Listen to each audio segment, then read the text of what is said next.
सजदा सहव कब वाजिब होता है और कैसे किया जाता है?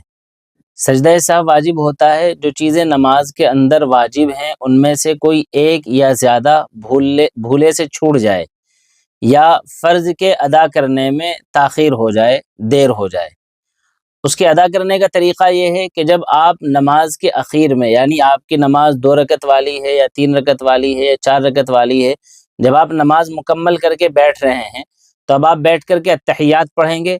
अत्तहियात मुकम्मल पढ़ के आप एक तरफ दाईं तरफ सलाम फेरेंगे और उसके बाद 2 सजदे करेंगे।